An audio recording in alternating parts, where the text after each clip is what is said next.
Antabayanan po ninyo ano ba ang ating topic, ano ba ang ating question of the day, ano ang ating issue na bibigyan ng opinyon ngayong araw po ng Wednesday.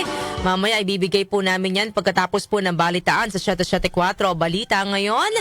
But for the meantime, syempre dadako po muna tayo sa ating Food for the Soul and Food for the Spirit dahil hindi pwedeng mawala sa ating programa tuwing umaga.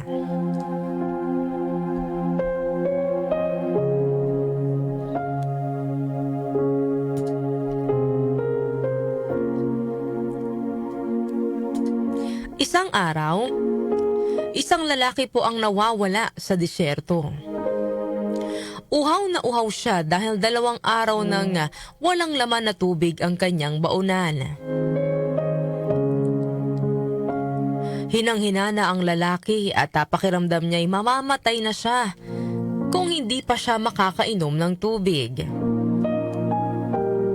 Sa kabila naman ng panghihina ay nagpatuloy sa paglalakad ang lalaki hanggang sa may nakita siyang isang maliit na kubo.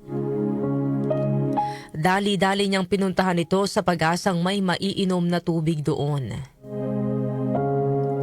Nang marating niya ang kubo ay nakita niyang walang tao sa loob at mukhang matagal nang walang naninirahan doon. Nilibot niya ang loob ng kubo habang nagdarasal na sana ay may makitang maiinom hanggang sa may nakita siyang isang poso. Nabuhayan ang loob ang lalaki at naisip niyang sa wakas ay makakainom na siya ng tubig.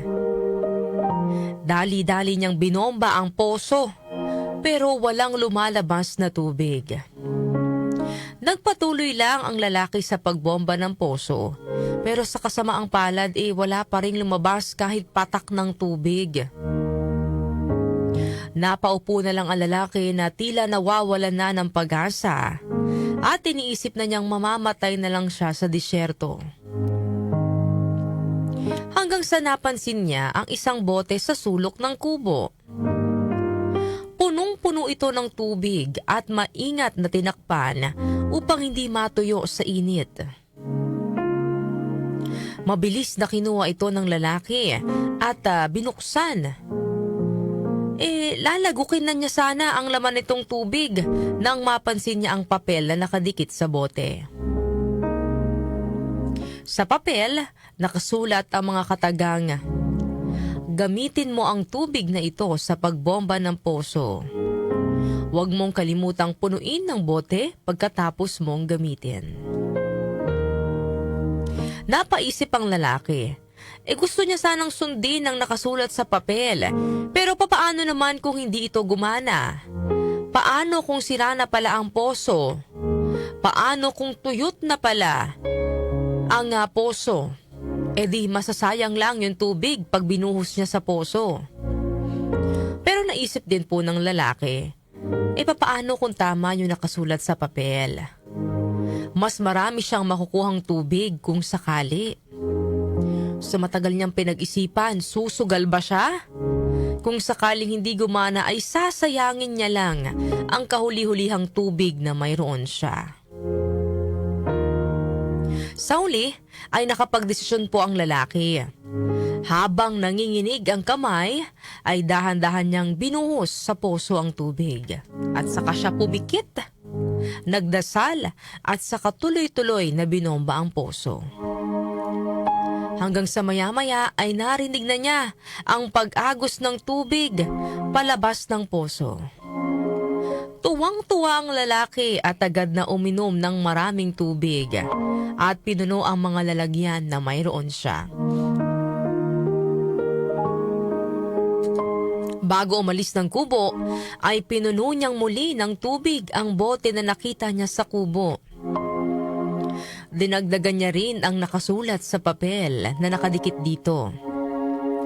Dinagdag niya ang mga salitang, "Maniwala ka, gumagana ito." Ano po ang aral na mapupulot po natin sa kwento po natin ngayong araw po ng Wednesday? Minsan, pinipili natin yung mga bagay na madali para sa atin. Mas gusto natin yung daan na mas mabilis nating mararating, yung success, yung mga minimithi natin. Pero ang ending, napapahamak po tayo. Ayaw natin sa matagal at sa mahirap na paraan. Pero at the end of the day, we should trust the process. Kung hindi po sumunod yung lalaki sa instruction na nakalagay sa bote, panandali ang ginhawa lang yung mararanasan niya. Maya-maya, mauuhaw na naman siya kapag naubos yung tubig doon sa bote. Pero dahil sumunod siya, nagtiwala siya sa nakasulat sa papel at hinayaan niyang mapagod pa ng konti yung sarili niya sa pagbomba ng poso, ay mas maraming tubig yung nakuha niya. Ganyan din po dapat sa buhay, no? Sometimes we need to have a leap of faith. Kailangan nating magtiwala na kasama talaga sa proseso ng buhay ang pagdaan sa mga hirap bago natin marating ang inaasam nating ginhawa. Maniwala na ang mga pagsubok ay bahagi ng mas malaking plano. Ang mga may hirap na daan at mabibigat na desisyon ay madalas na nagbubunga ng pinakamahalagang tagumpay. Kaya mga kanyusik, huwag tayong matakot kung may mga pagkakataon na tayo ay dumaraan sa unos. Sa halip, magtiwala po tayo na ang bawat hakbang, bawat luha at bawat pagod ay kasama po sa pagkamit natin ng mas malaking biyaya mula sa Panginoon. Ang ating pong verse of the day ay Proverbs chapter 3 verse 5 to 6. Trust in the Lord with all your heart and do not lean on your own understanding. In all your ways acknowledge Him and He will make straight your paths. Nais pong iparating sa atin ng talatang ito ang patuloy na pagkapit at pagtitiwala sa Panginoon ng buong puso. Kahit hindi malinaw o kahit hindi natin nauunawaan ang mga nangyayari sa atin, kahit hindi natin alam ang mga susunod na hakbang, magtiwala lang po tayo ng buong puso sa Panginoon. Kapag inialay natin sa Kanya ang ating mga plano at kinilala natin Siya sa bawat desisyon sa ating buhay, Siya mismo ang magtutuwid ng ating landas. Siya mismo ang magdadala sa atin sa landas na alam niyang ikabubuti natin.